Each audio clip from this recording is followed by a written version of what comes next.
ఆసరా కోసం ప్రభుత్వం ఇచ్చే పెన్షనే ఆ వృద్ధురాలి ప్రాణం మీదకు తెచ్చింది.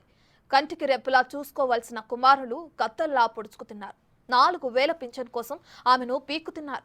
నోటికాడ కూడు లాక్కుంటుంటే తట్టుకోలేకపోయిన తల్లి చెరో 2,000 ఇచ్చి నచ్చజెప్పింది. చివరకు కొడుకుల ప్రవర్తన చూసి తట్టుకోలేక ఆత్మహత్య చేసుకుంది.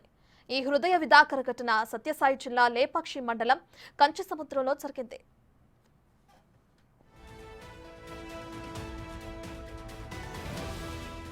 గ్రామానికి చెందిన నరసమ్మకు ఈ నెల 1న వితంతు పెన్షన్ అందింది. ఆ పింఛన్ డబ్బుల కోసం కొడుకులు గొడవపడ్డారు.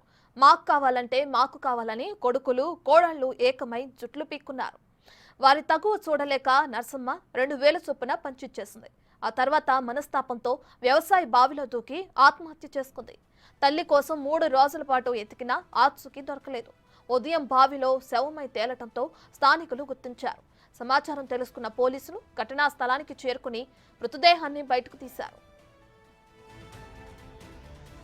నా మొగులు చాలా బాగలేకుంటే వాళ్ళ అన్నయ్యతోనే ఉండే క్యావిలే మేము ఇద్దరు ఉంటే నేను మా ఆడబిడ్డ మేము పంపించేద్దామా మేము ఇక్కడే పెట్టుకుంటాము, మీరు ఎవరు కలిసిలాడతారు వద్దు పోండి అని చెప్పి ఇక్కడే ఉండే సార్. ఇక్కడే ఉంటే ఆ పొద్దు సంగతి తినేకే ఇద్దరు కూకుంటే వాడు చిన్న కొడుకు వచ్చి ఇట్లా నమస్తే చేసిండారు. నేను చూడలేదు, లేకపోతే పిన్న చెయ్యి పట్టుకుంది ఇట్లా గొడుగు కావిత్రే గొడుగు తీసుకుంటాను నేను వాన పడుతుంది. వాళ్ళు ఇద్దరు కష్టలాడుతున్నారు, ఇద్దరు అందరూ కొట్టుకుంటారు. ఈ అమ్మ అంటున్నారు గొడుగు ఇచ్చా అంతే, పాయి కూడా పెట్టుకొని వెళ్ళచ్చు గొడుగు ఇచ్చేస్తుంది. పింఛన్ కోసం చిన్న కాళ్ళు ఉందే అది ఎట్లా ఆడుతుంది అనుకుంటావు.